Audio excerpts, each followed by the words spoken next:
Nah, sebenarnya selain 3V, 5V, ada juga yang 7, kemudian ada yang 3x3 atau mungkin 9, tetapi saya kira dari 5 ini sudah lebih dari cukup bagi kita untuk nantinya melihat kira-kira yang namanya big data itu seperti apa.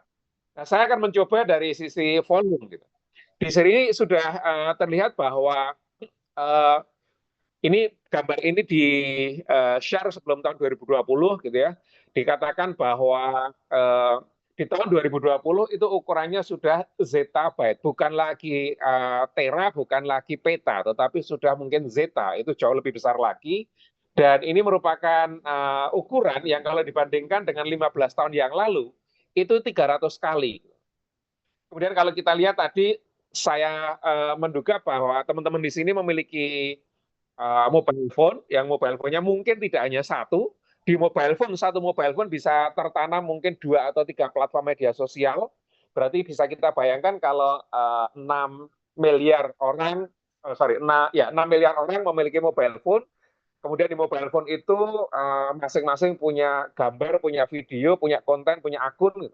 Berapakah kemudian transaksi ataupun lalu lintas data di dalam satu harinya dengan asumsi bahwa satu cellular phone itu dipakai 1 atau 2 kali update status pada satu hari.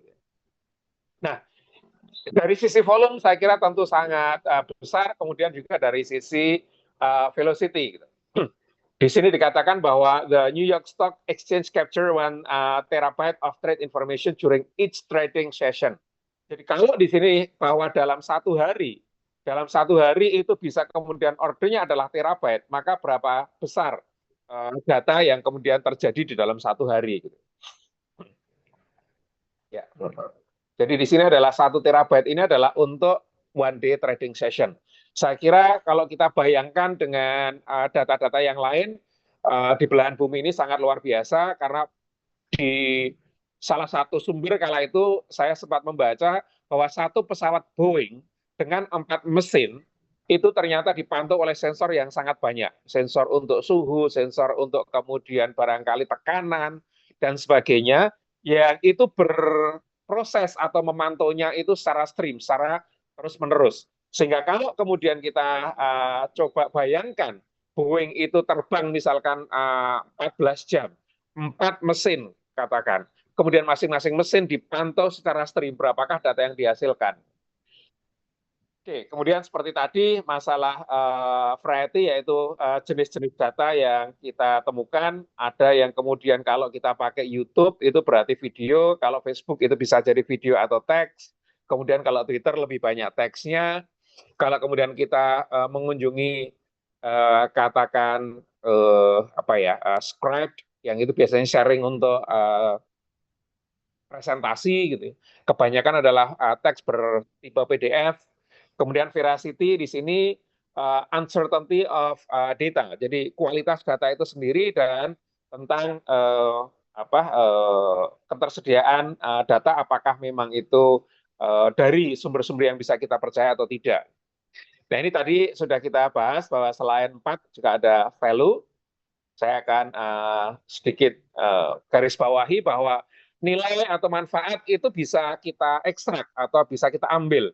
Dan inilah inti dari big data kita, bahwa apa yang bisa kita manfaatkan dari data-data yang sudah tersedia.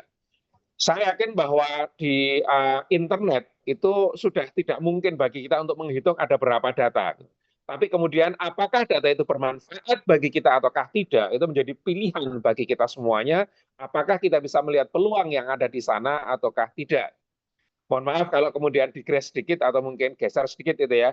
Dalam 2 atau 3 hari ini saja berapa konten yang muncul, berapa konten yang direplikasi, berapa konten yang kemudian diduplikasi. Baru satu saja, karena dalam 2-3 hari terakhir saya kira isu yang sangat hangat adalah kaitan dengan alumni LPDP. Saya tidak perlu membahasnya. Tapi dari sepenggal video yang di-share di situ terkait statement masalah kewarganegaraan, kemudian muncul data yang sangat luar biasa, yang kemudian dari keluar biasaan data yang ada ini menuju ke hal-hal yang sebenarnya menjadi tidak etis lagi. Karena kemudian yang kelihatan itu justru adalah kekurangan-kekurangan dari seseorang, bahkan tidak hanya orang yang ngomong, tetapi juga kemudian pasangannya, kemudian juga mertuanya, kemudian sampai data LHKPN, ini semuanya bisa muncul. Pada awalnya mungkin orang nggak akan ngeh atau orang nggak akan tahu ada data apa terkait orang itu. Tapi begitu satu data muncul, mengkaitkan satu data dengan data yang lain, itu menjadi hal yang sangat mungkin dan bahkan kecenderungannya saat ini di media sosial kurang lebih seperti itu. Semoga kita semua dijaga, baik lisan kita, kemudian tangan kita, untuk tidak ikut-ikutan di dalam hal-hal yang memang tidak memberikan manfaat, justru jangan sampai kemudian lebih jauh lagi kita jatuh ke dalam kemadharatan. Ya, jadi data besar itu bukan berarti tanpa nilai, karena sebenarnya data yang kita miliki, terlepas memang tidak semuanya itu benar, itu kita bisa memilah bahwa data-data yang kita yakini benar itu bisa kita manfaatkan dan nilainya tentunya bisa sangat tinggi ketika kita memang bisa melihat peluang tersebut. Baik, saya kira ini saya skip saja.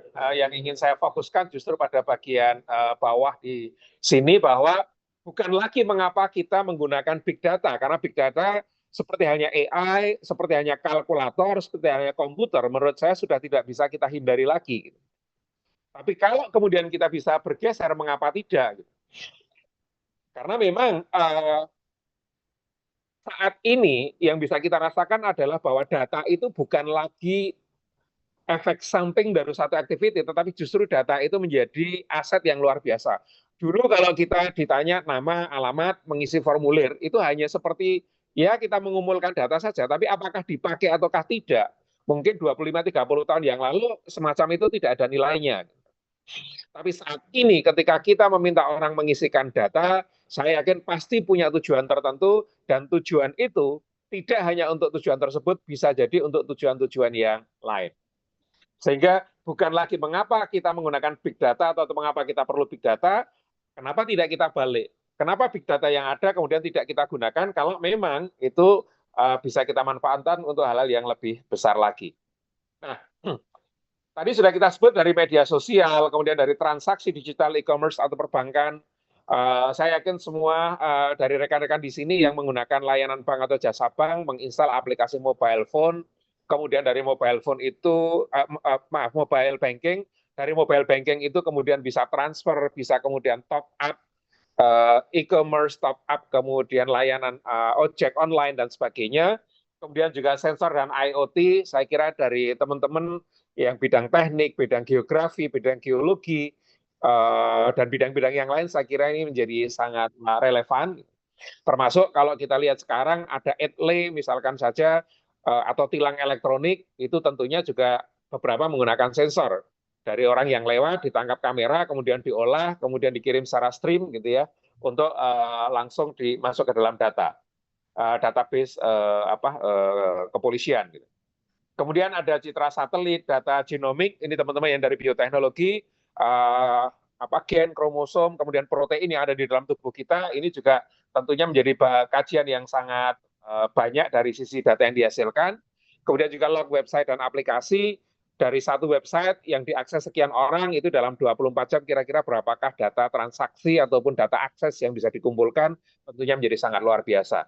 Lalu apa hubungannya atau apakah itu memang bisa kita manfaatkan untuk keperluan kita? Saya kira cukup jelas bahwa salah satu yang menjadi tantangan diantaranya adalah menemukan pola tersembunyi.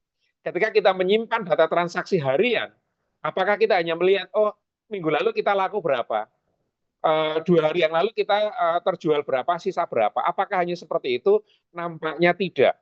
Nampaknya kemudian pola inilah yang bisa kita anggap sebagai bagian yang penting di dalam proses bisnis, sehingga kita bisa merasakan saat ini bahwa mungkin dalam 2 minggu ke depan yang namanya tiket transportasi bukan hanya mahal, tapi mungkin akan menjadi barang langka. Karena kalau kereta api mungkin sudah dibuka 2 bulan yang lalu untuk war tiketnya gitu ya, tapi mungkin yang bis, kemudian pesawat atau bahkan transportasi yang lain itu sudah hampir bisa dipastikan harganya akan berbeda dengan hari-hari biasa dan bahkan mungkin akan habis. Nah, artinya apa? Kenapa kemudian kita bisa tahu bahwa harga akan melonjak seperti itu, dan kenapa itu sudah dihitung jauh-jauh hari, diiklankan oleh berbagai layanan transportasi, karena memang ada polanya.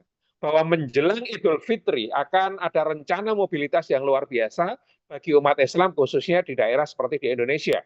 atau mungkin negara-negara Islam yang lain yang memang ada yang namanya silaturahim dengan keluarga. Atau mungkin menjelang tahun baru, Natal, atau kalau kemudian kita di belahan bumi, misalkan Eropa, di mana libur biasanya itu difokuskan di musim panas, maka mulai bulan Mei, Juni, Juli, Agustus, harga tiket juga akan luar biasa. Nah, ini pada dasarnya adalah dari data yang ada, kita coba apakah kita bisa menemukan pola di situ. Kalau kita bisa menemukan pola, kita akan bisa memanfaatkan pola itu untuk satu keperluan bisnis tertentu. Misalnya. Kemudian yang kedua adalah prediksi dan peramalan. Kita juga bisa melakukan prediksi. Kalau sekarang ini lakunya sekian, kira-kira dari pengalaman tahun-tahun yang lalu, itu biasanya naiknya berapa persen di menjelang Lebaran misalkan. Biasanya menjelang Lebaran seperti ini, Kementerian Perhubungan sudah akan mengolah data banyak, BMKG akan mengolah data banyak. Biasanya kalau Kementerian Perhubungan akan memprediksi kira-kira dilihat lonjakan dari tahun ke tahun. Nah ini juga hubungannya dengan pola tadi.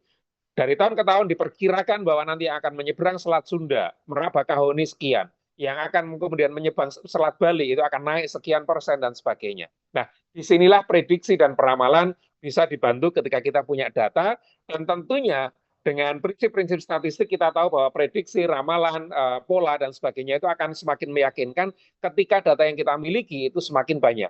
Datanya sedikit dengan datanya banyak, keyakinan kita mungkin akan berbeda ketika kita bisa menemukan pola di sana. Kemudian juga deteksi anomali. Di sekitar kita sudah sering mendengar ada yang namanya judi online, ada yang namanya kemudian pinjaman online, ada yang namanya penipuan secara online.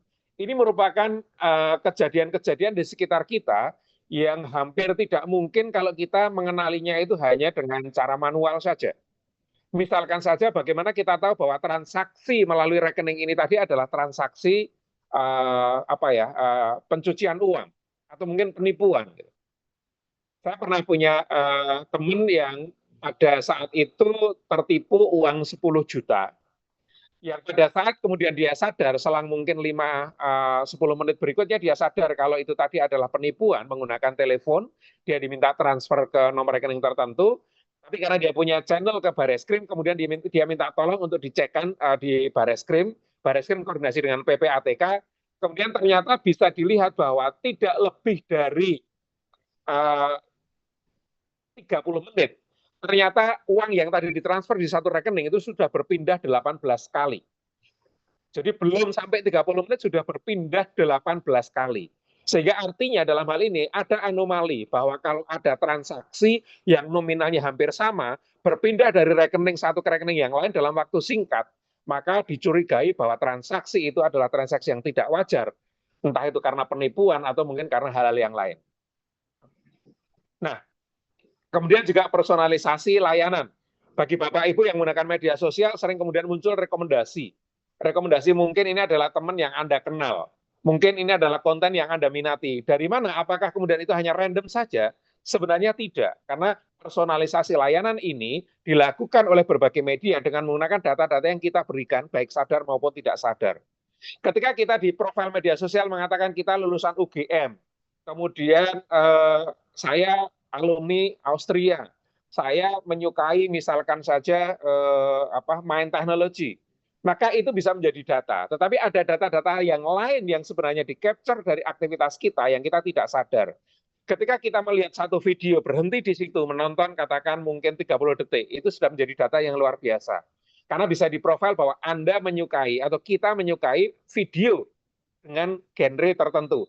Oh ternyata setiap kali muncul video tentang teknologi, orang ini nonton. Maka berarti akan muncul lagi satu kesimpulan bahwa orang ini suka konten teknologi. Ketika kemudian di situ hiburan atau humor dan sebagainya. Dan tentu tidak akan lepas adalah pengambilan keputusan yang berbasis kepada data, termasuk BMKG. Ketika BMKG meramalkan ini itu tentunya menggunakan data dan datanya tentunya bukan data yang sedikit. BMKG akan menggunakan data yang sangat besar, entah itu data cuaca, data tren, kemudian data angin, kelembapan dan sebagainya. Yang dari itu semuanya barulah muncul kemudian rekomendasi ataupun peramalan yang dilakukan. Dan tentunya juga inovasi produk dan riset. Sehingga kalau kemudian kita melihat pemanfaatan data-data yang sangat besar itu, ada yang kemudian berhenti kita pada deskriptif saja. Misalkan how many customers do I have, berapa customer kah yang kemudian saya miliki, transaksi kemarin itu kira-kira totalnya berapa rupiah, itu hanya deskriptif saja. Ada juga yang kemudian sedikit lebih tinggi, yaitu yang diagnostik. Ini kenapa kemudian terlihat ada penurunan jumlah atau penurunan cacah pengunjung atau customer. Kenapa customernya pada berpindah atau pada berubah? Nah, ini ada satu pertanyaan yang lebih kompleks daripada sekedar berapa customer, kemudian siapakah customer yang belanjanya paling banyak, tapi kemudian ada pertanyaan mengapa. Kemudian kita juga bisa melakukan prediksi dari aktivitas yang tadi sudah dilakukan, dari pola-pola yang didapatkan, kira-kira ada nggak informasi kecenderungan yang kemudian berpindah dari kita ini customer yang kayak apa? Oh, ternyata customer yang penghasilannya itu menengah, mulai berpindah dari tempat kita, mungkin ke kompetitor kita. Which customers which will churn, misalkan aja. Jadi kita bisa memprediksi dari yang berpindah ini kita analisis. Oh, ternyata yang berpindah ini mayoritas penghasilannya antara sekian sampai sekian. Maka dengan kita melihat data kita, masih berapakah orang yang polanya seperti itu di dalam database kita bisa dapatkan informasi dan dari situ kita bisa membuat kampanye atau membuat iklan.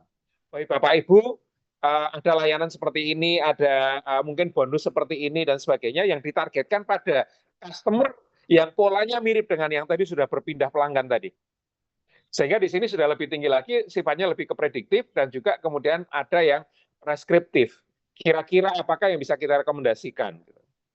This customer should get discount to prevent churn, misalkan saja. Diskonnya berapa? Customer satu dengan yang lain polanya beda, diskonnya bisa beda. Dan ini saya kira sudah lazim kita lihat. Sehingga kalau kemudian ada iklan apa istilahnya diskon dan sebagainya, saya menduga bahwa itu bukan hanya menggunakan common sense, tetapi menggunakan data yang sudah dianalisis sedemikian lama atau sedemikian banyak. Ya, jadi kalau deskriptif sekedar what happened, kemudian why did happen, kemudian ini what might happen next, karena prediktif, kemudian preskriptifnya what should we do about it. Jadi ini hal-hal yang saya kira di sekitaran kita sudah banyak kita temui. Dan kalau kemudian kita sedikit bergeser ke beberapa metode yang umum, tentunya ada yang lebih kompleks, tapi karena mohon maaf, sekali lagi kalau ada yang lebih pengalaman, ini bukan berarti underestimate gitu ya, karena saya asumsikan ini generik untuk audiensnya, bahwa kita bisa bedakan bahwa ada paling tidak tiga, ada yang klasifikasi, ada yang clustering, ada yang prediksi. Yang klasifikasi sering kita sebut dengan supervise atau terbimbing atau mungkin apa ya supervise gitu kan. Ya, jadi kalau kemudian pernahkah kita berpikir mengapa pemilik akun media sosial sering disodori tawaran yang relevan, tadi sudah kita singgung. Ada data yang telah dikumpulkan, kemudian juga ketika kita memberikan like, komen, kemudian klik, ini pun juga adalah data. Saya sangat ingat ketika kampanye zaman Anies Baswedan dengan Ahok kala itu, ketika dibahas mengapa saat kita mengatakan di Google kata kunci kali Ciliwung atau kali mana ya, saya agak lupa gitu kan. Tapi selalu rekomendasi berikutnya itu adalah Ahok. Gitu. Jadi misalkan kali Ciliwung itu belakangnya biasanya Google akan memberikan rekomendasi itu kenapa bukan Anies, kenapa Ahok. Kalau orang-orang yang kemudian tidak suka dengan Ahok, maka kemudian akan membangun narasi bahwa Ahok menggunakan media sosial dengan gencar, Ahok bekerja sama dengan Google dan sebagainya. Tapi sebenarnya bisa jadi itu adalah hal yang tidak secara langsung. Ketika mengetik katakan Sungai Ciliwung, kemudian ada banyak hasil searching, ternyata orang-orang ngeklik artikel, itu adalah artikel yang kebetulan di situ juga memuat kata Ahok.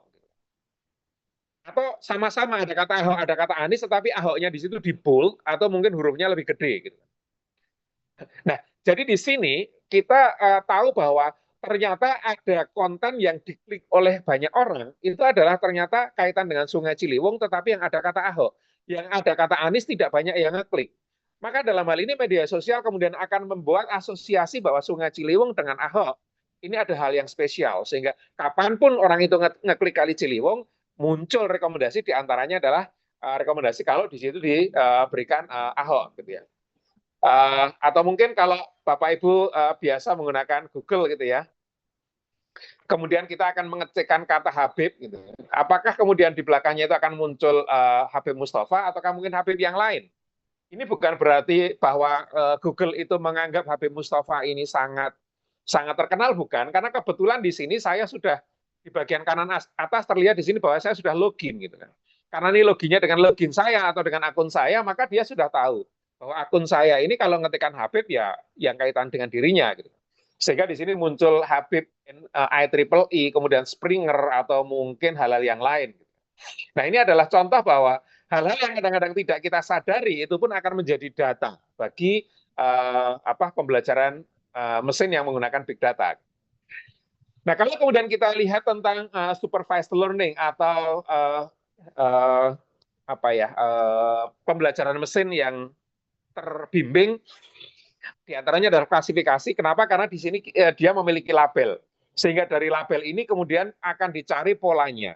Yang memiliki label itu ciri-cirinya kayak apa. Kemudian akan memprediksi kategori. Jadi kalau diberikan data, kira-kira ini nanti labelnya apa yang cocok. Saya kira Bapak Ibu ingat bahwa di masa COVID dulu ada misalkan saja terkait dengan Genus misalkan. Genus itu memang tidak serta-merta menggunakan case base seperti hanya kedokteran, tetapi dia menggunakan analisis data, big data gitu ya. Bahwa orang-orang yang di labelnya itu adalah positif COVID, itu ternyata konten istilahnya konten hembusan udaranya itu memuat partikel-partikel apa saja, itu kemudian itu yang menjadi menjadi karakteristik atau menjadi fitur. Jadi hembusan yang diberikan itu kemudian dianalisis ada elemen apa saja, mungkin ada karbon dioksida, mungkin ada nitrogen atau apapun di situ, kemudian akan dilihat polanya bahwa orang-orang yang dilabeli sebagai positif COVID itu konten udaranya apa saja. Sedangkan yang tidak COVID itu seperti apa.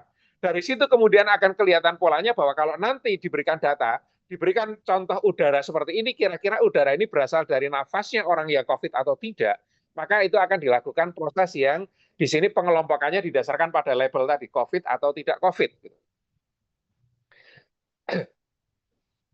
Termasuk juga spam filter. Ketika kita mengirimkan email, ada kalanya email kita terdeteksi sebagai spam, sehingga tidak masuk ke dalam inbox.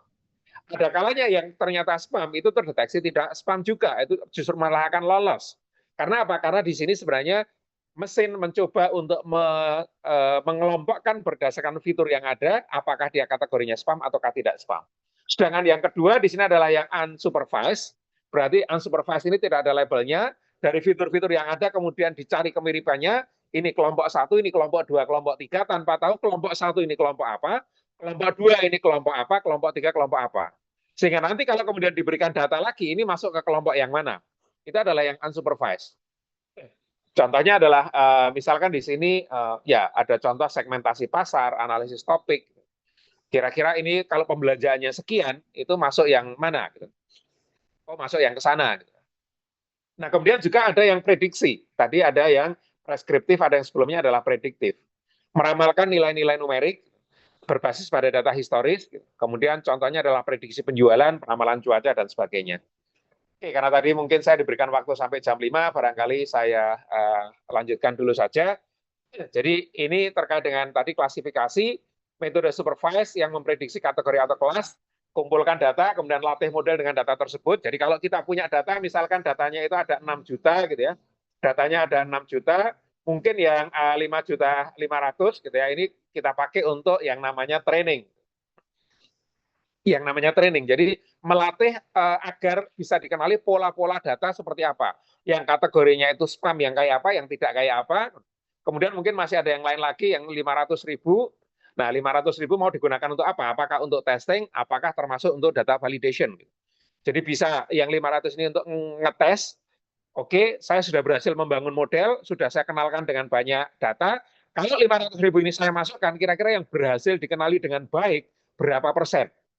Nah, dari 500.000 ini kalau kemudian dimasukkan ternyata mampu dikenali, katakan sebut saja 80%, maka kita katakan bahwa model klasifikasi kita memiliki kemampuan, ya apapun ukurannya, di situ misalkan akurasinya adalah 80% misalkan. Nah, jadi kurang lebih secara garis besar melatih model, kemudian dari model yang ada itu kita akan memprediksi yang 500.000 ini kira-kira masuk kemana? Masuk ke spam ataukah tidak spam? Berapa persen yang masuk spam dan kemudian itu benar, berapa yang kemudian salah, berapa yang kemudian itu true positif, berapa yang kemudian true negatif, dan sebagainya nanti mungkin sedikit akan kita ulas. Untuk algoritma dengan evaluasi saya tidak akan membahasnya karena mungkin too technical untuk forum ini, tapi nanti mungkin akan bisa kita lihat juga. Jadi dalam hal ini kalau kita melakukan klasifikasi tentunya kita bisa tadi menyebutkan ada namanya true positif, ada yang kemudian namanya true negatif, ada yang kemudian false positif, ada yang kemudian false negatif. Artinya kalau dia spam, kemudian dikatakan dan berhasil disebut bahwa dikenali sebagai spam, berarti dia adalah true positif. Yang tidak spam kemudian dikenali tidak spam, berarti dia juga true negatif. Nah, lalu bagaimana kalau sebenarnya dia itu spam, tapi dilabeli tidak spam? Nah, ini berarti ada kesalahan di sini. Jadi dalam hal ini, spam dikenali sebagai tidak spam. Maka berarti ada kesalahan dalam hal ini. Nah, kesalahannya bisa kesalahan tipe 1 atau tipe 2. Oh, ini sorry, ini. Ya, apakah kemudian kesalahannya itu tipe 1 ataukah tipe 2? Jadi yang true positif itu dengan true negatif clear bahwa itu yang berhasil mengenali dengan baik, tapi ada yang false positif.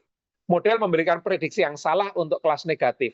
Jadi yang tadinya itu harusnya tidak spam dianggap spam, berarti itu dianggap false positif, misalkan saja. Atau sebaliknya, yang harusnya spam menjadi tidak spam, berarti di sini adalah yang false negatif. Jadi dua-duanya ini menunjukkan bahwa prediksi itu bisa jadi meleset. Melesetnya itu yang mana? Itu ada dua kemungkinan. Nah, dengan demikian, kalau kemudian kita menggunakan big data untuk proses klasifikasi, ada banyak ukuran, ada akurasi, ada precision recall, saya tidak akan membahasnya. Tapi tadi saya sebut, kalau dia bisa mengenali 80% dengan tepat atau dengan baik, oke. Kita bisa sebut bahwa ternyata model yang kita bangun itu bisa mengenali 80% akurasinya. Sedangkan yang precision recall ini lain lagi, gitu. Karena kecenderungannya kita punya tujuan yang berbeda ketika kita menaikkan precision atau menaikkan recall. Gitu ya. Nah, jadi di sini true positif dengan true negatif itu harapannya bisa tinggi karena yang tepat mengidentifikasi, sementara false negatif dan false positif itu harusnya kalau bisa rendah. Jadi di sini ini harusnya kecil. Gitu. Dengan harusnya kecil, maka nanti akan bisa kita lihat bahwa FN rate-nya ataupun FP rate-nya itu juga akan mengecil. Ya, nanti ada yang namanya aktual positif dan aktual negatif juga, tapi saya sementara ini akan skip dulu saja. Jadi aktual positif ini tadi yang benar-benar bisa dikenali positif atau sebenarnya dia itu positif tapi tidak berhasil dikenali atau dikenali dengan negatif. Yang dia harusnya itu spam dikenali spam, itu berarti adalah yang true positif. Yang harusnya spam tetapi kemudian dikenali sebagai bukan spam, itu adalah yang false negatif. Nah, hal semacam ini saya kira ini sense common saja, nanti akan ada contoh di belakang yang harapannya bisa lebih memberikan pandangan bahwa big data itu bisa dipakai dari berbagai sudut pandang. Ya, ini contohnya tadi ada apakah kita memilih recall ataukah kita itu memilih precision.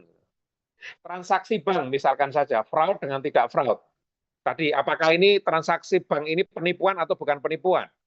Kemudian kalau diagnosa penyakit sakit dengan tidak sakit, ini kan sebenarnya native kasusnya sudah berbeda. Kalau kita bicara tentang fraud, kita tidak ingin fraud dianggap tidak fraud dalam hal ini. Kalau fraud ya katakan fraud. Kalau fraud dikatakan tidak fraud, nanti yang rugi banyak. Ada yang ruginya itu satu orang aja ruginya miliaran misalkan. Atau dalam hal ini sakit kemudian dikatakan tidak sakit. Kita juga tidak ingin orang sakit dikatakan tidak sakit. Bagi kita lebih baik orang yang tidak sakit itu didiagnosa sakit, tapi nanti dielaborasi lebih lanjut, daripada orang yang sakit tapi tidak terdeteksi sakit. Itu lebih beresiko. Jadi fraud tidak terdeteksi fraud itu berbahaya, sakit kemudian terkategori atau terdeteksi tidak sakit itu juga tidak diinginkan.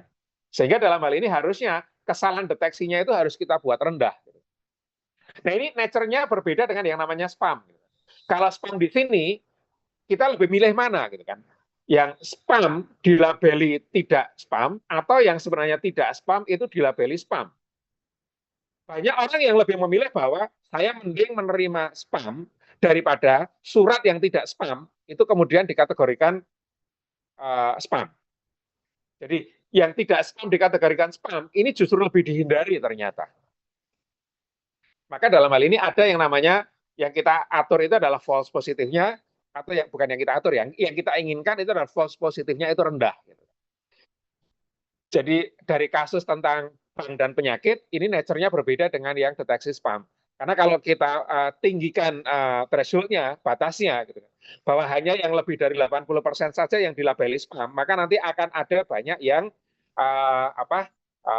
misalkan aja yang 70% dan sebagainya itu lolos, dia nggak akan dianggap sebagai spam. Dan itu nggak apa-apa. Gitu. Kita menerima spam, kemudian nanti kita deal, itu nggak apa-apa. Daripada surat kita yang harusnya itu tidak spam, terfilter sebagai spam. Kenapa? Karena threshold-nya terlalu rendah. Jadi kalau kemudian, misalkan saja, kalau memuat link, kalau kemudian tidak ada konten berita, itu dianggap sebagai spam, maka jangan-jangan ketika kita itu memforward pesan, yang isinya itu hanya link, itu akan dianggap spam. Padahal sebenarnya itu pesan yang kita forward, yang sebenarnya bukan spam. Gitu. Nah ini kita lebih memilih spam lolos daripada yang tidak spam, dilabeli spam. Dan ini sering terjadi juga di kalangan mahasiswa gitu ya, ngirim email ke dosennya tidak sempat mengisi subjek, ngirim email ke dosennya body dari email itu tidak lengkap, hanya berikut saya lampirkan draft tesis saya yang versi terbaru. Langsung isinya itu kadang-kadang justru link ke Google Drive misalkan. Dalam hal ini potensi untuk terdeteksi spam sangat besar. Kenapa? Tidak ada subjeknya, isinya sangat pendek, dan isinya itu hanya link. Gitu. Karena link ini sering disalahgunakan orang, maka tingkat kecurigaan ketika itu isinya link lebih besar. Dengan demikian, potensi itu dianggap spam itu menjadi lebih besar. Nah, kalau kemudian saya geser ke kasus yang mungkin lebih generik gitu ya, pariwisata. Klasifikasi ulasan hotel, ribuan ulasan wisatawan di platform seperti TripAdvisor, Traveloka, atau mungkin Google Google Map gitu ya, itu sudah bisa kita peroleh. Sudah bisa kita tarik, kemudian kita lakukan analisis. Untuk kemudian kita lakukan analisis sentimen, atau mungkin untuk manajemen reputasi. Jadi kelas yang diprediksi apakah positif, ataukah netral, ataukah negatif. Ketika orang itu menuliskan bahwa hotel ini sangat nyaman, parkirannya luas, pegawainya ramah, berarti analisis sentimennya akan menghasilkan positif karena luas, parkir luas, kemudian pegawai ramah, itu adalah sentimen yang positif. Sementara kalau kemudian di situ isinya itu hal yang tidak enak, bahwa air berbau, parkiran sempit, kemudian kamar bau rokok, mohon maaf untuk yang biasanya merokok gitu ya, kamar bau rokok itu cenderung itu adalah review negatif. Jadi kalau nanti ada hotel yang lebih banyak reviewnya seperti itu, akan mungkin direkomendasikannya rekomendasi rendah, bahwa hotel ini adalah hotel yang not recommended misalkan. Jadi dari data-data yang ada, kemudian bisa kita gunakan untuk melakukan tadi, klasifikasi. Tapi apakah ketika kemudian kata-kata seperti itu semuanya akan kita baca, kemudian oh ini negatif, ini positif, tentunya yang akan melabeli bukanlah manusia. Yang akan melabeli diharapkan ini adalah mesin, kalau ada kata-kata seperti ini, maka positif. Kalau ada kata-kata seperti ini, positif. Nah, di dalam kalimat itu, yang positif berapa, yang negatif berapa misalkan. Ini kita bisa bandingkan. Jadi hotel itu direview, kadang-kadang satu orang review itu ada positifnya, ada negatifnya. Oh ini positifnya adalah parkirnya, airnya, kemudian pegawainya, tapi negatifnya juga misalkan makanannya. Jadi dalam satu review bisa ada yang positif, ada yang negatif, bisa kita total. Kalau lebih banyak positifnya, kita cenderung menganggap itu adalah review yang positif misalkan. Tentunya nggak mungkin bagi human untuk membaca satu kalimat demi satu kalimat. Kalau review Traveloka, review TripAdvisor satu tempat itu mungkin ada ribuan dalam satu bulan. Dan ini adalah tugas dari perangkat lunak atau dari komputer untuk melakukan pemrosesan seperti itu. Bahkan bisa kita bagi-bagi lagi, yang positif itu kebersihannya, atau yang positif itu layanan customer-nya, ataukah mungkin fasilitasnya atau harganya. Bisa kita susun menjadi topik-topik yang lebih spesifik lagi. Tidak hanya hotel itu recommended atau tidak, hotel itu positif atau tidak, kita bisa kategorisasi lagi hotel itu yang positif yang mana, yang negatif yang mana. Dan semacam ini kalau dulu terpikirnya kita itu akan melakukan pengumpulan data melalui responden dengan menanyai atau mengisi kuesioner, maka mungkin akan jauh berbeda. Kita bisa jadi mengirimkan kuesioner ratusan, berapa yang jawab. Andai kata itu jawab, apakah jawabannya itu adalah jawaban yang bias ataukah jawaban yang objektif. Karena begitu tahu itu kita minta untuk ngisi formulir, kadang-kadang sudah muncul bias di situ. Tapi ketika kemudian di sini itu adalah menunjukkan curhatan atau menunjukkan pendapat, yang pendapat itu bisa jadi tidak ada dampak secara langsung, maka ini dianggap lebih fair atau lebih objektif. Jadi nulis komentar itu bisa jadi lebih fair dibandingkan kalau kemudian kita meminta orang untuk mengisi kuesioner. Meskipun, oke, mohon maaf, mengisi kuesioner dan sebagainya itu adalah merupakan metode pengumpulan data yang masih juga acceptable. Tapi di era big data ada banyak alternatif lain selain daripada kita melakukan kuesioner, kita misalkan terkait dengan Umbul Ponggok, kita datang ke Umbul Ponggok kemudian melakukan survei, it's okay. Tetapi barangkali di media sosial yang menilai tentang Umbul Ponggok, yang membuat review tentang Umbul Ponggok, barangkali bukan hanya ratusan, ribuan, atau bahkan mungkin puluhan ribu. Dan itu bisa kita pakai sebagai data penelitian kita. Oke. Ya, ada banyak metode. Saya kira metode ini juga saya skip dulu.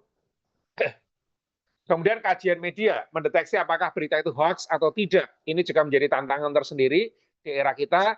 Apakah ini videonya hasil AI ataukah murni? Itu juga sangat bisa untuk kita lakukan di era big data seperti saat ini. Kemudian yang kedua adalah terkait dengan clustering, yaitu pengelompokan tanpa pelabelan. Hanya dengan melihat ciri-cirinya, oh kalau orangnya tingginya sekian, kayaknya bukan deh kalau orang Indonesia misalkan. Jadi kita tidak melabeli orang yang tingginya sekian itu orang Cina, orang yang tingginya sekian orang Indonesia, orang yang tingginya sekian bukan seperti itu. Tapi bisa saja kemudian kita hanya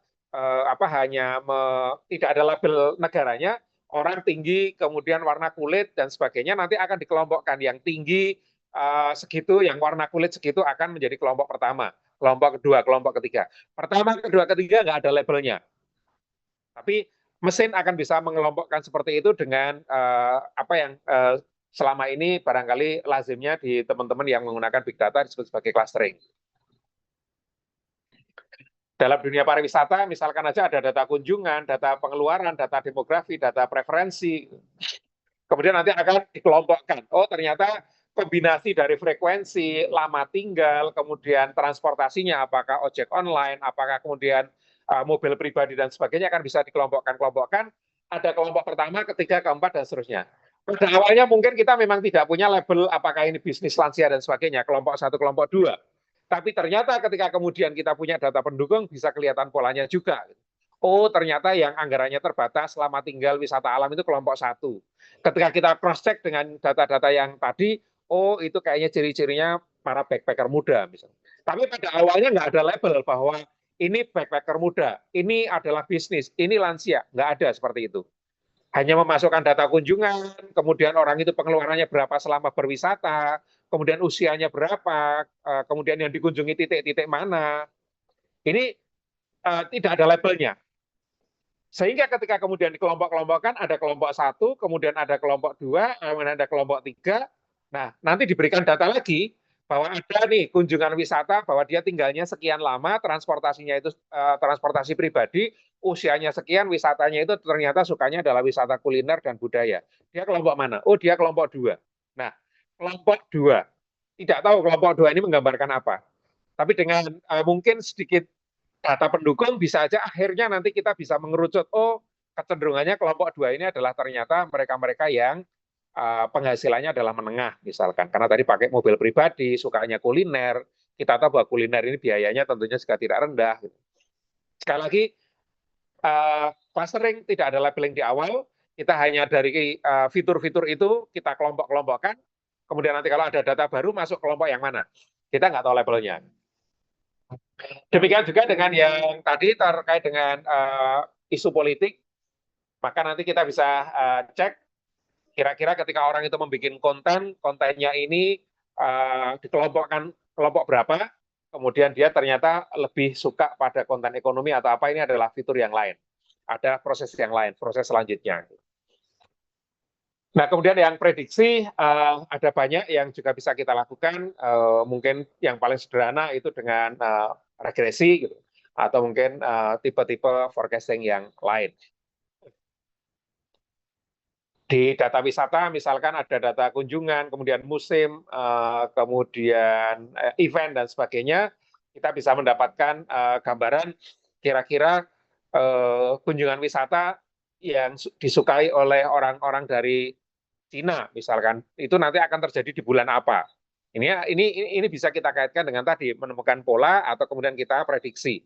Nanti kira-kira yang dari Cina itu akan masuk ke Indonesia ketika ada event ini itu sekitar berapa orang. Itu adalah hal-hal yang bisa kita lakukan juga ketika kita memiliki data-data seperti tadi.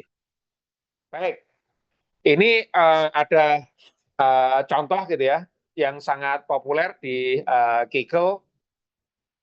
Kaggle ini adalah salah satu platform untuk berbagi data dan juga berbagi kode bagi teman-teman pembelajar pemula gitu ya.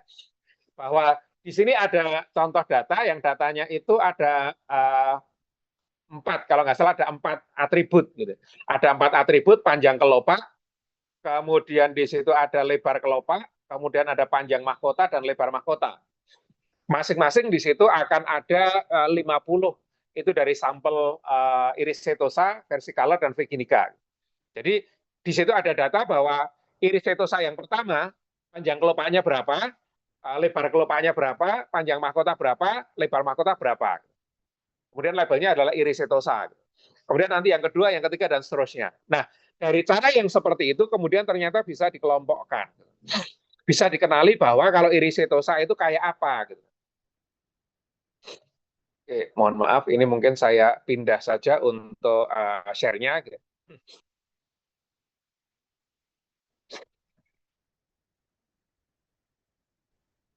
Sorry. Ya, jadi dari data yang kita ambil tadi, kemudian kita bisa punya 150 data tadi, kemudian ketika kita lewatkan satu tools, jadi ini data kita, ini ada data tabelnya, sepal length-nya 5,1, kemudian sepal width-nya 3,5, dan seterusnya, maka ini adalah iris setosa, dan seterusnya.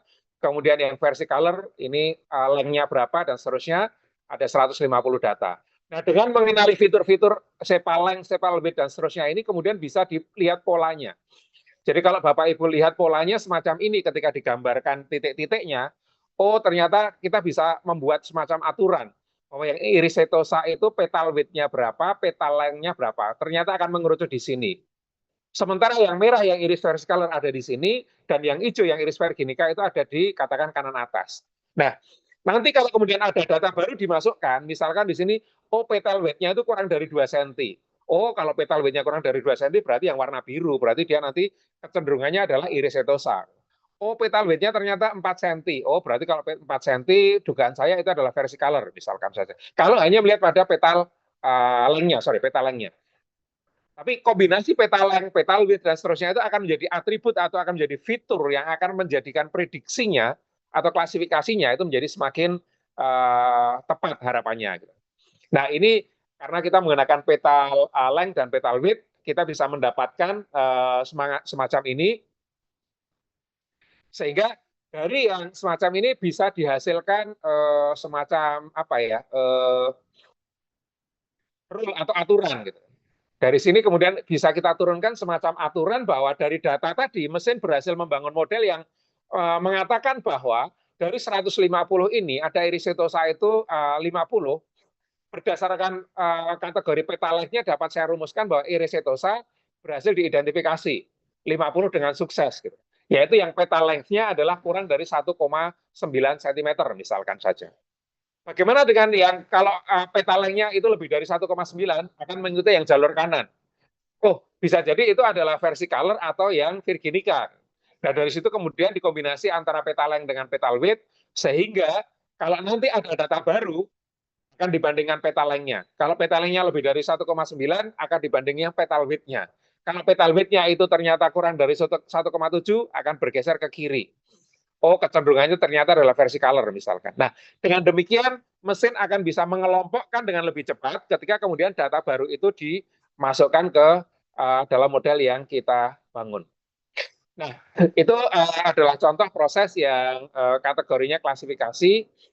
Kemudian, oke, masih ada sekitar 20 menit saya untuk menggunakan komputer yang ini dulu saja. Ya.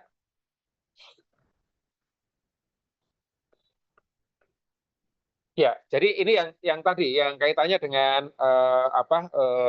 pengelompokan. Ini kira-kira kelompok bunga apa? Gitu. dapatkah ditemukan satu rumusan sehingga rumusan yang diperoleh dapat digunakan untuk menjawab kira-kira yang belum diketahui ini kelompok mana. Baik. Nah, tantangan teknis di dalam riset big data adalah bahwa ada yang namanya data wrangling karena ada effort yang harus kita lakukan, data yang harus kita bersihkan dan sebagainya. Gitu. Ada yang namanya data itu banyak data-data yang kosong misalkan. Jadi datanya itu mungkin ratusan ribu, ada kolom-kolom tertentu yang kosong. Lalu bagaimana ini kalau datanya kosong? Apakah kemudian kita buang?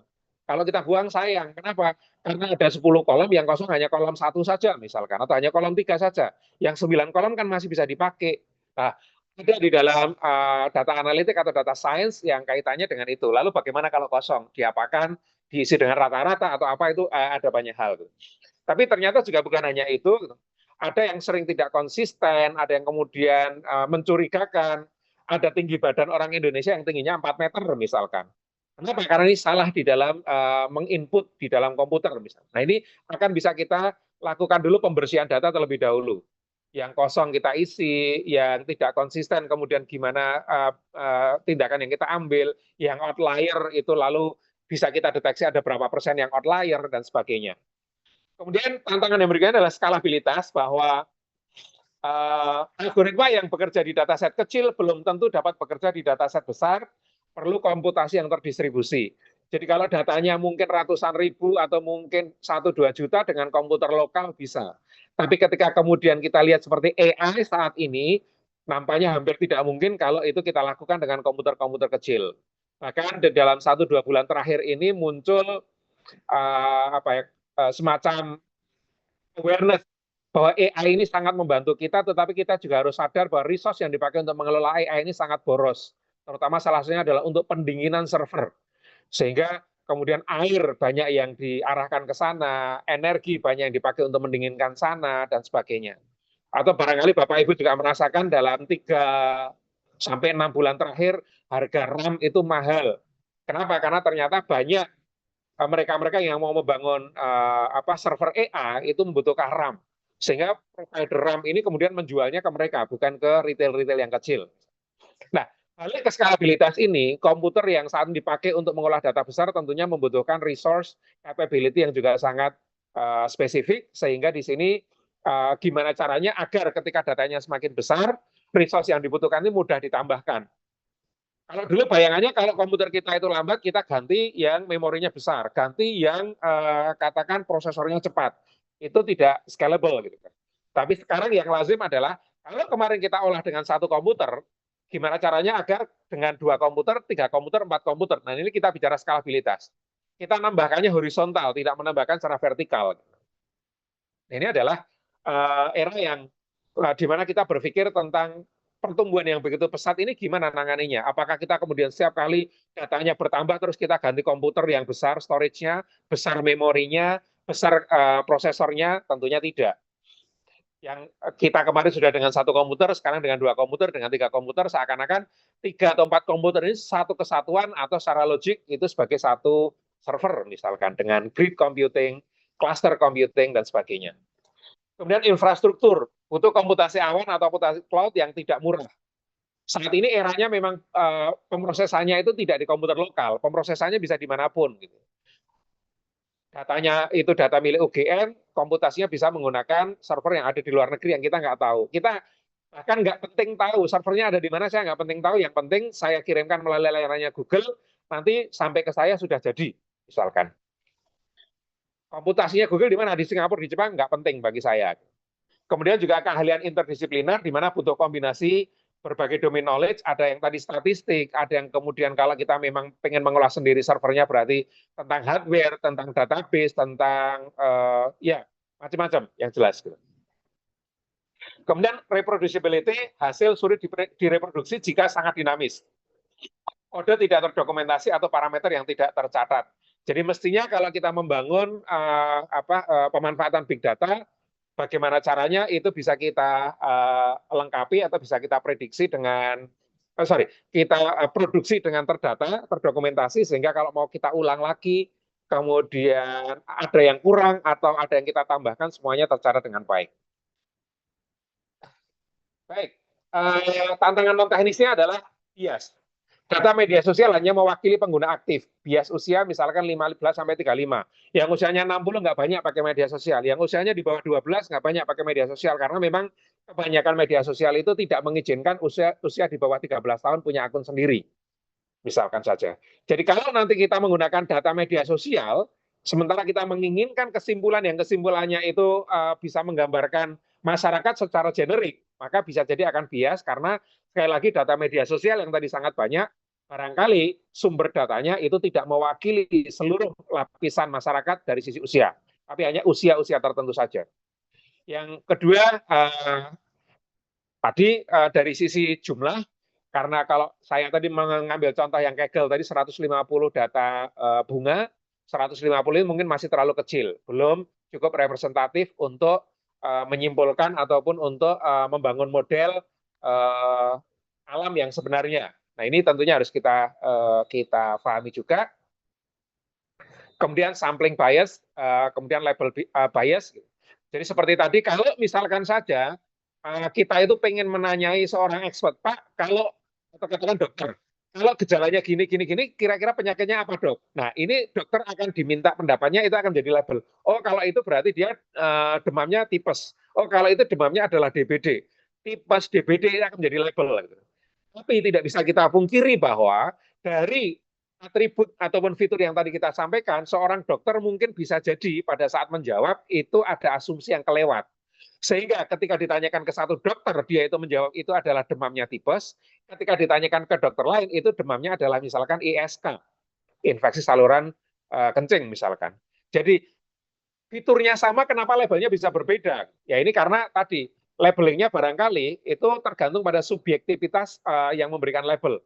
Ada kalimat seperti ini, kira-kira menurut kamu hotel itu positif atau negatif? Menurut saya positif sih. Oh, sementara menurut yang lain negatif. Ini bisa terjadi. Gitu. Kemudian yang perlu dipikirkan adalah korelasi versus kausalitas. Big data itu menemukan banyak korelasi, tetapi tidak selalu itu dimaknai kausalitas. Kalau seperti ini, itu kecenderungannya dia adalah 90% berarti dia tipes. Kira-kira yang 10% apa? Ya nggak tahu. Gitu. Mohon maaf, apakah ada notifikasi ke saya? Oke. Ya, tidak semua korelasi itu berarti sebab akibat. Kemudian yang berikutnya, contohnya adalah penjual es krim dan kasus tenggelam naik sorry, ini bukan tenggelam naik ya. Ini istilah terjemahan Inggris sebenarnya adalah pasang naik gitu ya. Pasang naik secara bersamaan gitu. Jadi kalau ada laut itu pasang naik, ternyata penjual es krim itu penjualannya naik juga. Kita nggak bisa menyimpulkan bahwa antara pasang naik dengan penjualan naik ini adalah dua hal yang sebab akibat. Ini hanya kebetulan saja. Ini adalah merupakan boleh dibilang semacam korelasi karena pada saat pasang naik misalkan itu berarti suhunya panas. Kalau panas berarti banyak yang membeli es krim, tapi tidak dimaknai bahwa kalau pasang naik akan menyebabkan penjualan es krim naik, itu nggak bisa kausalitas. Ini kita harus hati-hati, kita harus merumuskan pertanyaan dengan detail. Kira-kira pertanyaan kita itu apa di riset kita. Nah, big data bisa menjawab apa, tapi belum tentu kemudian akan bisa menjawab mengapa. Meskipun kalau kita lihat AI itu sangat luar biasa saat ini, bisa menjawab mengapa, bisa menjawab bagaimana, bisa juga menambah karena sudah era generatif AI. Gitu.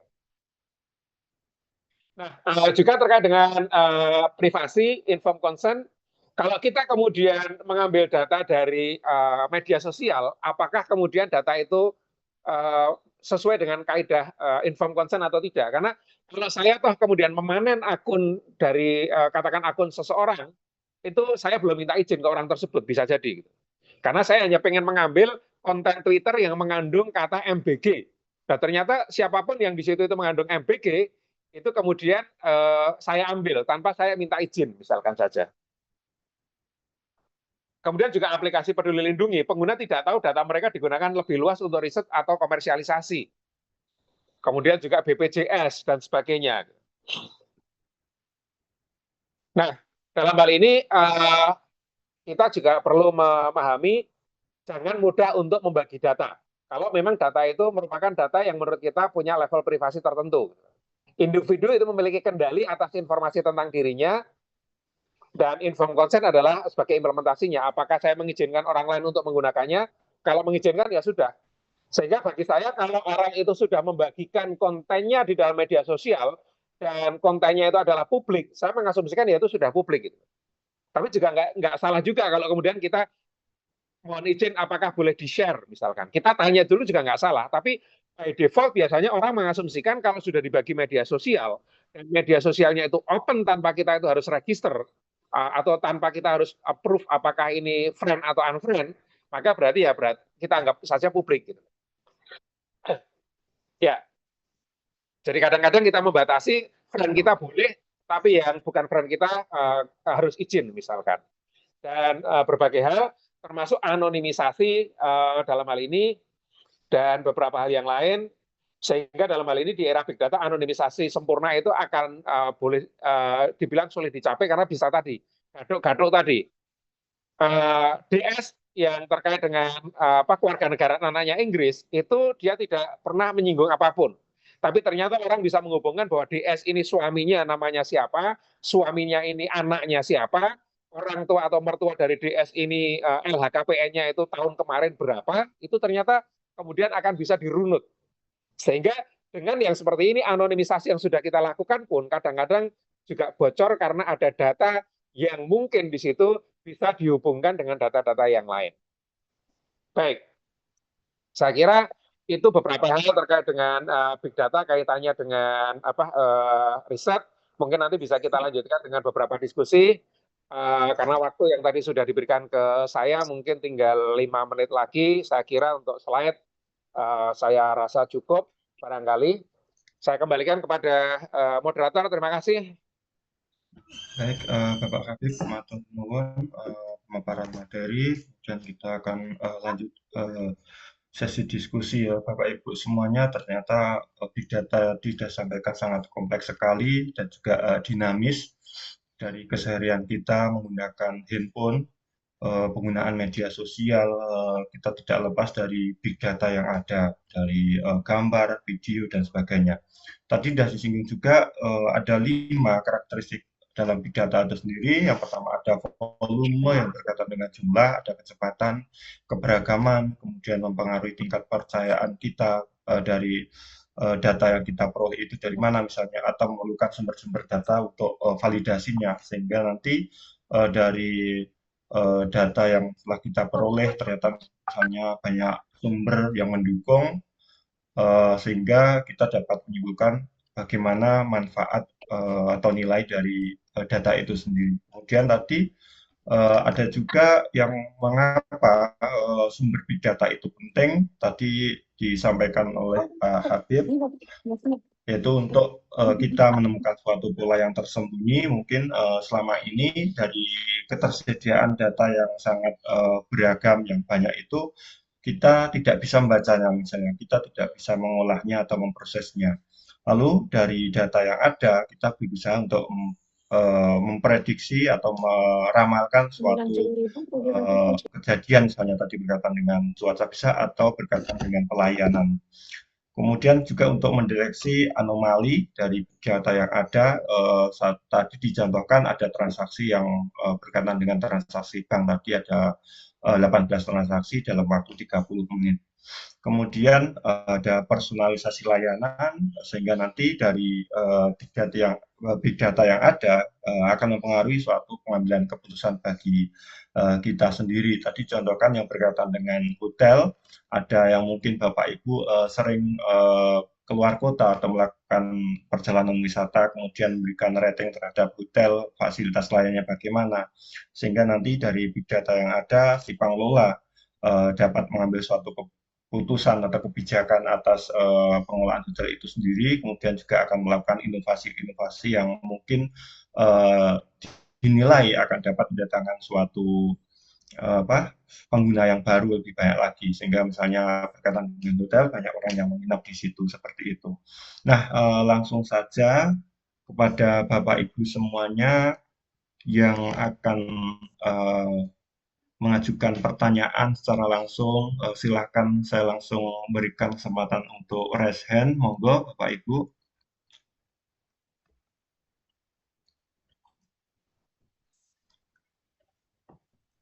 Saya Mas, Oke, Assalamualaikum. Bapak Sugekti, saya persilahkan.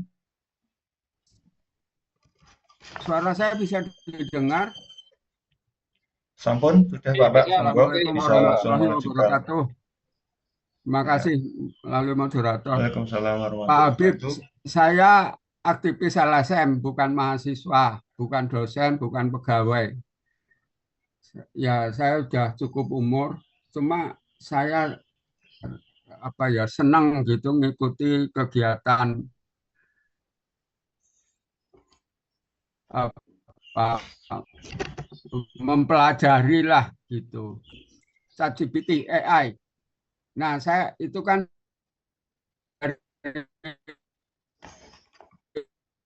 open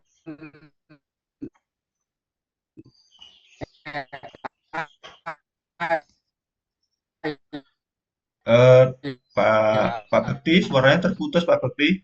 Mungkin off cam aja Pak Bekti, jadi suaranya langsung bisa lancar. Off cam dulu aja Pak Bekti biar tidak berat.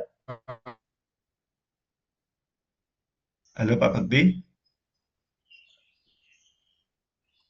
masih terputus-putus suaranya Pak Bekti. Iya, sama di Oke, tempat saya. terputus-putus ya Pak. Ini aja Pak, lanjut ke Mas Aulia Rohman aja. Nanti Pak Bekti sambung lagi biar bisa nanti lancar sinyalnya. Monggo Mas Aulia Rohman.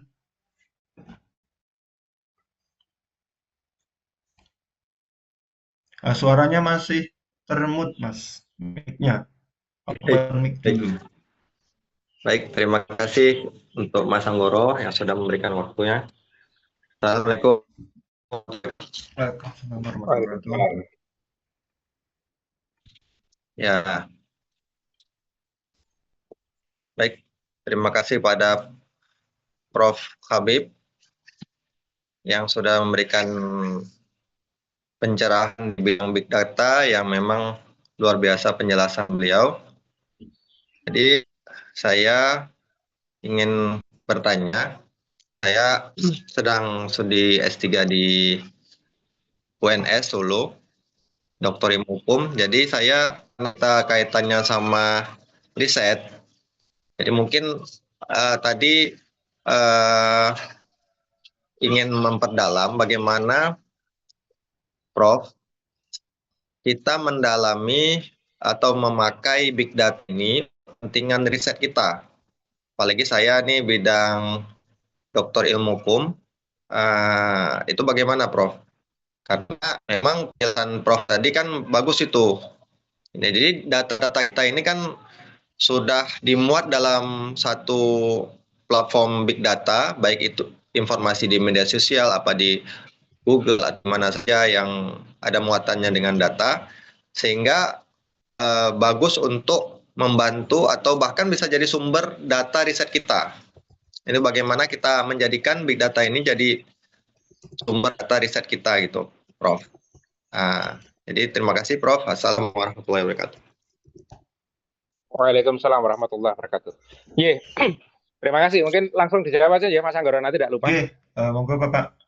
Baik, Mas Aulia Rahman, semoga dilancarkan untuk studinya dan saya bisa memahami bahwa kalau ilmu hukum itu memang produk-produk hukum biasanya bisa diakses secara publik gitu ya, karena kalau sudah produk hukum gitu. Nah, lalu bagaimanakah sekian banyak produk hukum yang ada itu bisa dimanfaatkan?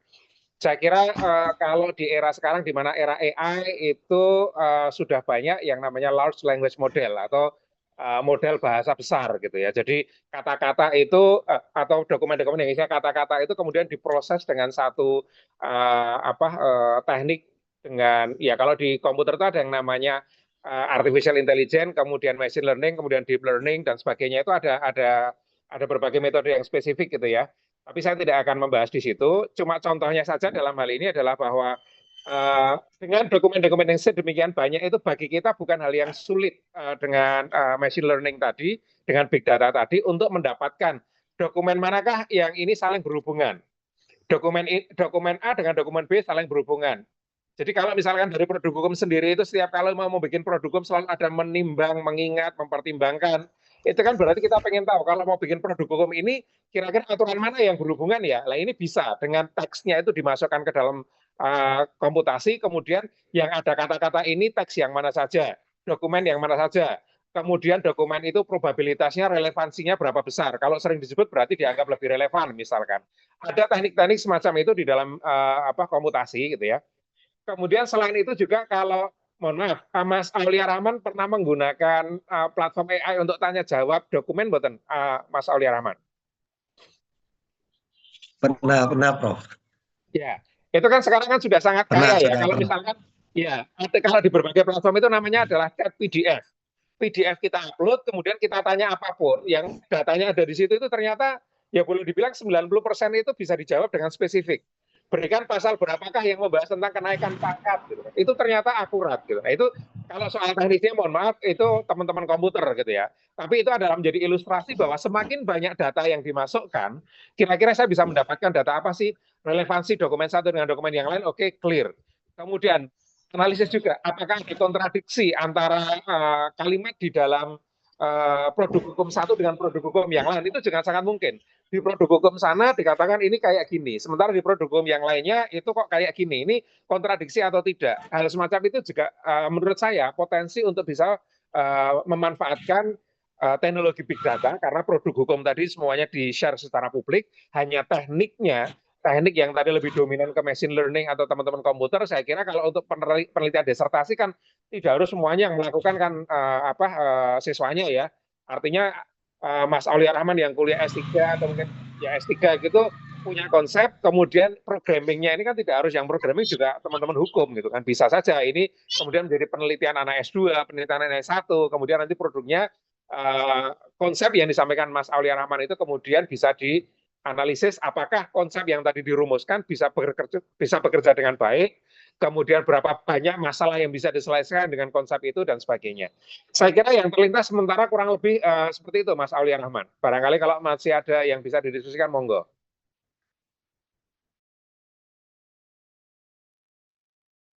Silakan, Mas Aulia Rahman mungkin ada tanggapan atau bagaimana? Baik, terima kasih Prof atas penjelasannya.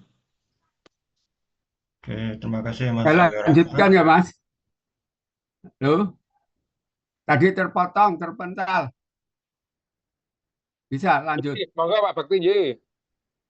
Ini Pak Habib, tadi pengalaman saya diskusi ngobrol dengan AI itu tentang Gunung Padang, Pak. Nah, itu saya dokumen tentang Gunung Padang itu saya cari, pokoknya adu argumentasi gitu dengan AI. Nah, itu saya dokumentasikan sampai dapat 2000 halaman. Nah, setelah itu karena saya tinggal di Cianjur, Jawa Barat, dan itu Gunung Padang ngetren banget. Saya cari, saya perdebatkan lah gitu dengan AI. Terus saya lanjutkan lagi, saya tertarik dengan kasus-kasus Jawa Barat tentang Sunda kuno, tenteran, terus bencana Jawa Barat kan banyak itu. Nah, selanjutnya itu berikutnya, Pak, yang saya diskusikan, dialogkan dengan AI itu, ternyata terdokumentasi juga dengan pihak sana, dengan pihak AI. Sehingga saya ketika saya mendiskusi materi lain gitu, nah itu yang tetap nanti kembali kepada pernyataan si AI ini, bisa kamu lanjuti cari tentang Gunung Padang, tentang Sunda kuno gitu Pak. Nah terakhir saya nemukan kasus tentang Wakatobi, wisata Wakatobi ke Sulawesi Tenggara. Nah itu dialognya panjang. Sulawesi Wakatobi itu kan daerah pesisir Pak, daerah pantai. Nah dari situ ada kesimpulan bahwa salah satu peradaban Nusantara ini adalah bersumber dari masyarakat pantai karena dia paham laut, paham angin, paham arus. Kok bisa terjadi seperti ini, Pak? Yang saya sampaikan itu menjadi dokumentasi mereka. Ujungnya saya tetap direkomendasikan oleh mereka, oleh AI. Ini cocok dengan yang Bapak dalami, nah gitu. Itu bisa terjadi seperti itu gimana, Pak? Sekian, terima kasih. Baik. Pak Bekti, terima kasih. Jadi karena AI itu sebenarnya merupakan bagian dari yang namanya pembelajaran mesin atau machine learning. Mesin itu akan menerima input atau menerima masukan, diolah, kemudian yang diolah ini dikeluarkan ketika dibutuhkan. Nah, bisa kita bayangkan ketika Pak Bekti bertanya kemudian dapat jawaban dari AI, maka berarti hasil olahan AI itu diberikan ke Pak Bekti karena Pak Bekti tanya. Tapi kalau kemudian Pak Bekti juga memberikan input karena dialog, input Pak Bekti ini juga dijadikan sebagai data juga oleh AI. Sehingga tadi ketika data satu dengan yang lain digabung-gabungkan, kemudian dicari rankingnya. Manakah yang paling tinggi rankingnya, itulah yang dianggap sebagai fakta yang akan disajikan lebih duluan, Pak. Jadi kalau misalkan aja Gunung Padang gini, Pak Bekti, oh tidak, Gunung Padang itu gini. Ini buktinya. Nah, yang dimasukkan oleh Pak Bekti ini akan menjadi data baru bagi AI, akan digabungkan dengan data yang sudah ada di dalamnya. Kemudian data lama dan data baru ini itu terus menumpuk. Nah, dari tumpukan-tumpukan ini kemudian akan dibuat formulasi yang baru. Modelnya itu akan belajar, Pak. Sehingga dari yang belajar itu tadi nanti ketika ditanya ada dua kemungkinan. Apakah pertanyaannya kemudian sudah menggunakan hasil yang baru ataukah sebenarnya masih tetap sama saja. Artinya data baru yang tadi disampaikan, yang tadi diolah itu tidak signifikan untuk mendominasi data yang sudah ada di dalam mesin. Kurang lebih sebenarnya yang terjadi ngaten Pak Bekti. Jadi kalau kita dialog itu data kita itu bukan hanya dinilai, tetapi juga ini jadi data baru bagi mereka. Gitu. Itulah kenapa bahwa AI itu bisa salah kalau data yang dimasukkan ke mesin mereka itu adalah data yang hoax. Jadi kalau data-data hoax ini diolah, maka nanti kalau mesin ini ditanyai, ya munculnya yang tadi, yang salah-salah tadi. Tapi kalau yang dimakan atau yang dimasukkan ke mesin itu data-data yang akurat, maka ketika ditanya, data yang dipakai untuk jawab adalah kumpulan data yang akurat. Saya kira pemahaman saya terhadap pertanyaan Pak Bekti ngaten, Mas Anggoro. Saya kembalikan. Terima kasih Bapak. Pertanyaan selanjutnya Pak Hirman, monggo Pak Hirman. Bisa open mic-nya Pak Hirman.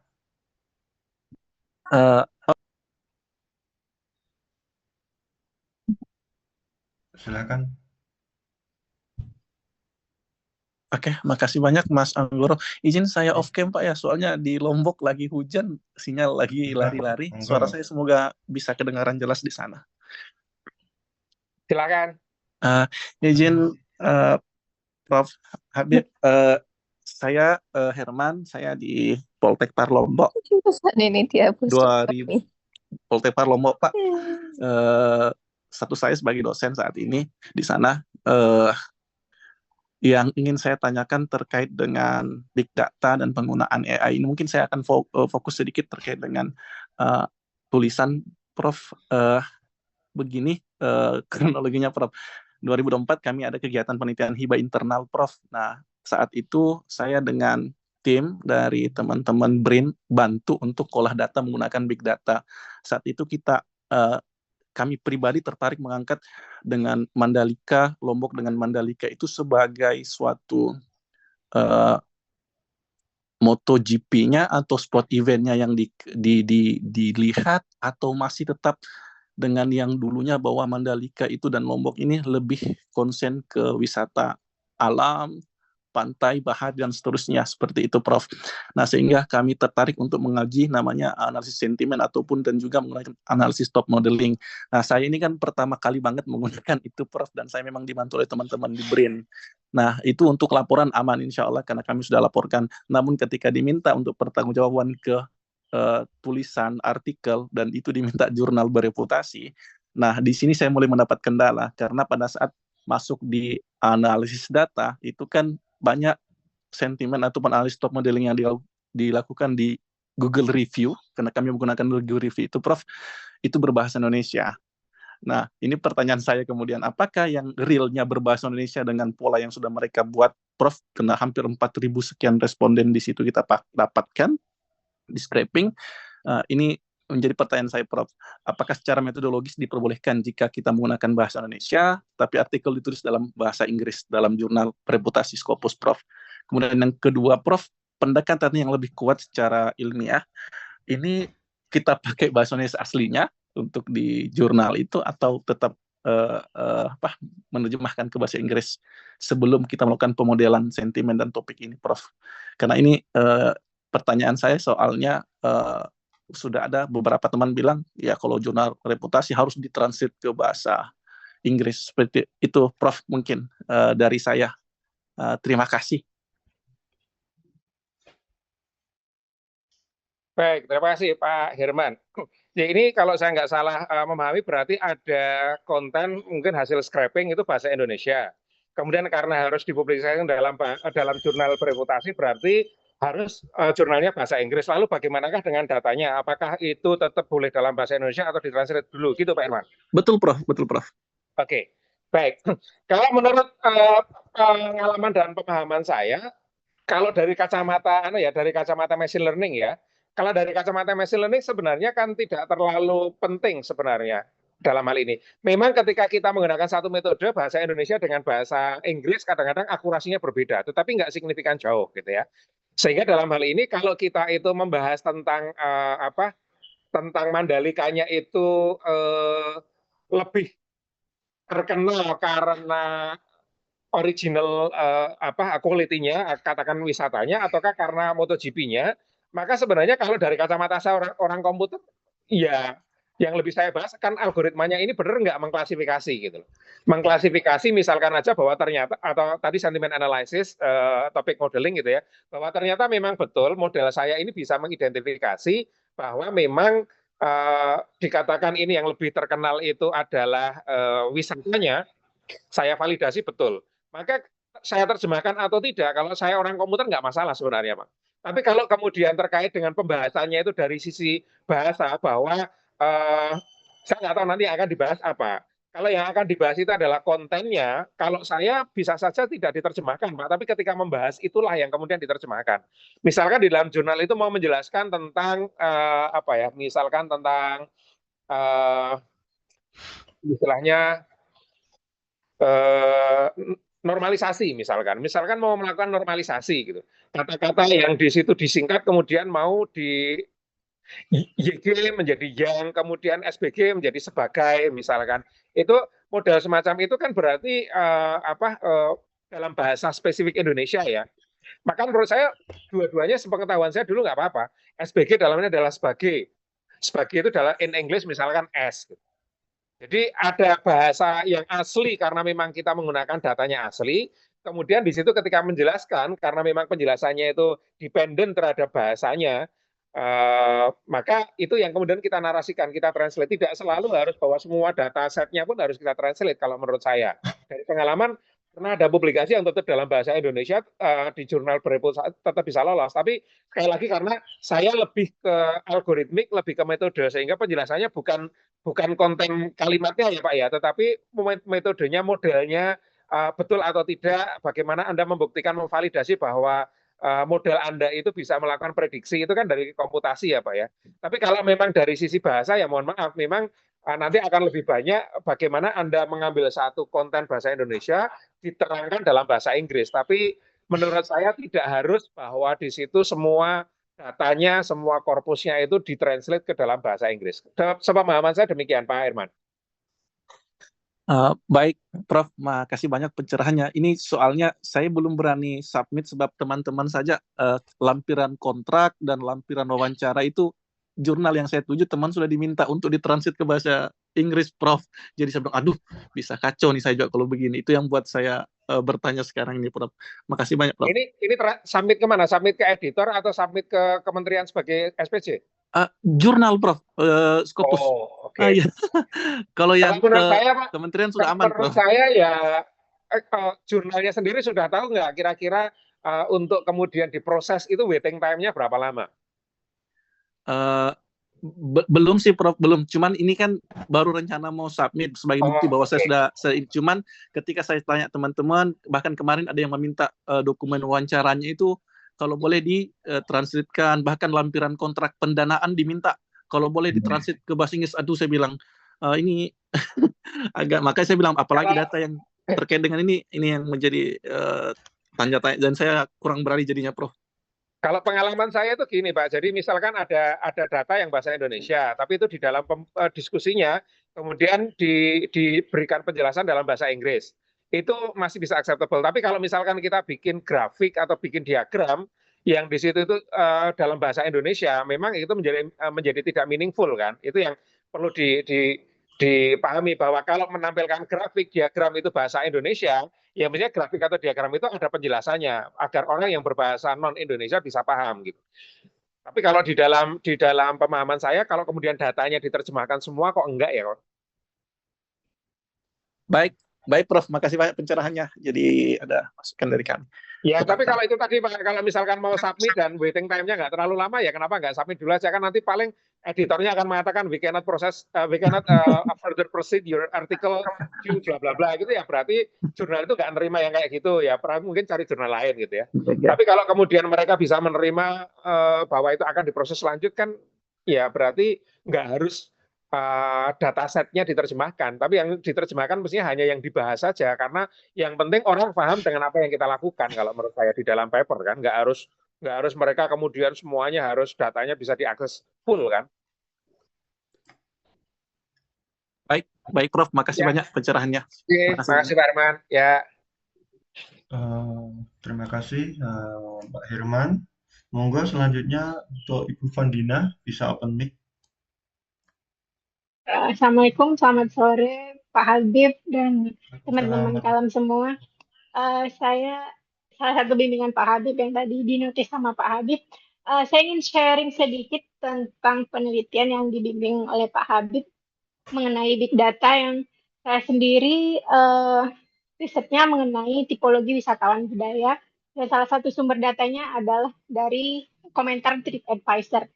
Ini juga berkaitan dengan sharing tadi dari Mas Aulia Rahman mengatakan bagaimana kita memanfaatkan big data untuk riset kita, apalagi salah satunya untuk riset S3.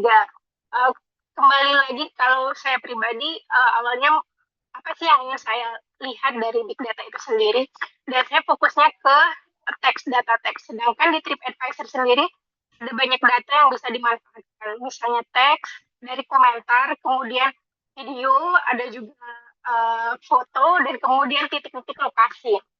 Titik-titik lokasi itu sendiri sudah pernah diteliti oleh senior kami yang juga bimbingan Pak Habib untuk melihat bagaimana hipermobilitas wisatawan di Bali. Dan saya sendiri penelitiannya tentang tipologi wisatawan budaya dengan lokasi di destinasi budaya di Yogyakarta. Tentu Pak Habib dan teman-teman, saya ingin sharing Pak, saya sebagai background yang bukan orang komputer dan tidak mengerti coding-coding sebelumnya, merasakan struggle-nya dalam penelitian big data itu sendiri. Tetapi saya menemukan ternyata banyak data yang banyak data yang bisa kita manfaatkan untuk beriset, khususnya di bidang pariwisata.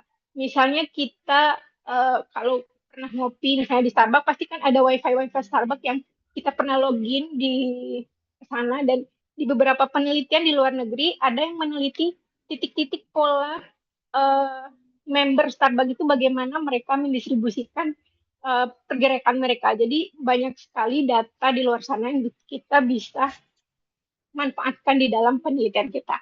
Dan salah satunya balik lagi kita tertariknya di mana, dan selalu kaitkan dengan teori-teori yang ingin kita dalami dari data-data big data yang tersebar di luar sana. Sekian Pak Habib yang bisa saya sharing tentang penelitian riset saya yang Pak Habib bimbing sendiri. Terima kasih teman-teman. Iya, makasih Mbak Riza. Oke, Mbak Riza masih di Padang? Masih Pak, sudah pulang Pak. Oh, aman Padang? Aman, alhamdulillah Pak.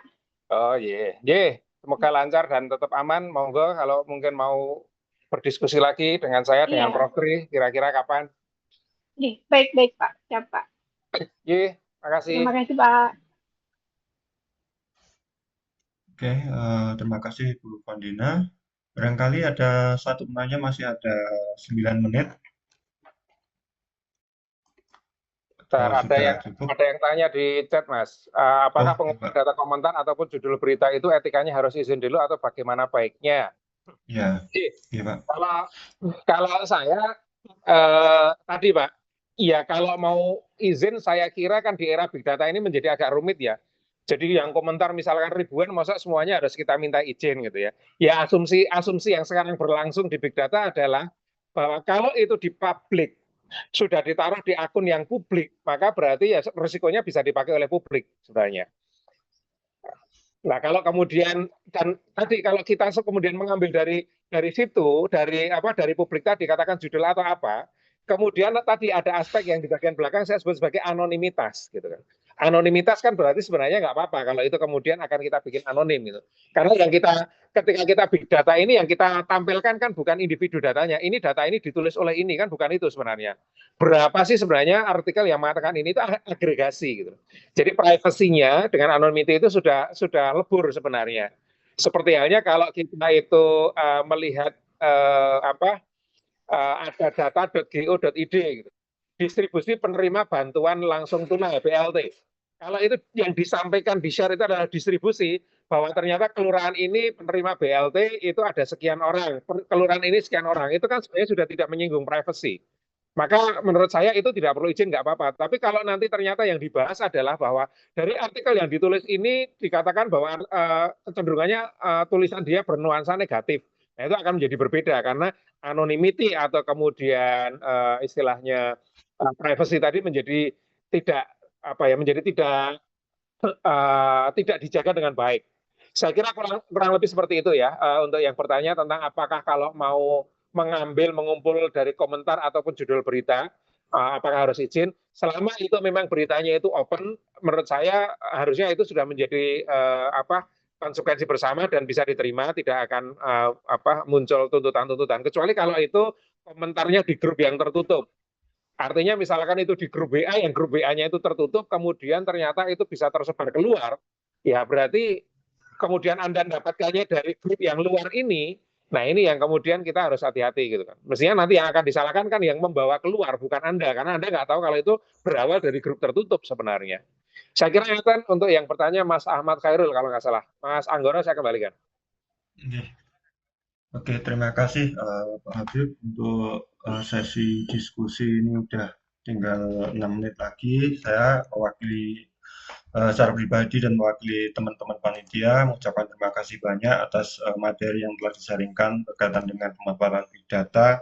Semoga ini menjadi ilmu baru bagi kita yang akan bermanfaat nanti dan menjadi amal jariah bagi Bapak Habib Mustafa. Bapak Ibu semuanya, untuk sesi metode riset hari ini yang terakhir, kemudian untuk sesi besok sore adalah masuk sesi publikasi yang pertama berkaitan dengan topik etika riset dan pemanfaatan AI dalam penulisan ilmiah yang akan disampaikan oleh Ibu Dr. Purwani dari Fakultas Geografi yang akan dipandu oleh Mas Sulis. Untuk itu saya sendiri mohon maaf apabila selama beberapa hari memandu kegiatan kalam pesantren riset setiap sore ada salah kata atau ada kekurangan dalam kegiatan selama di Zoom. Mungkin itu saja yang dapat saya sampaikan. Sekali lagi terima kasih Pak Habib. Terima kasih Mas Anggoro dan teman-teman semuanya. Mungkin itu Bapak Ibu semua yang dapat saya sampaikan. Akhir kata dari saya, selamat sore semuanya. Assalamualaikum warahmatullahi wabarakatuh. Waalaikumsalam warahmatullahi wabarakatuh. Assalamualaikum warahmatullahi wabarakatuh. Terima kasih, Terima Prof. kasih. Terima kasih, Prof. Matur nuwun, monggo. Terima kasih, Prof.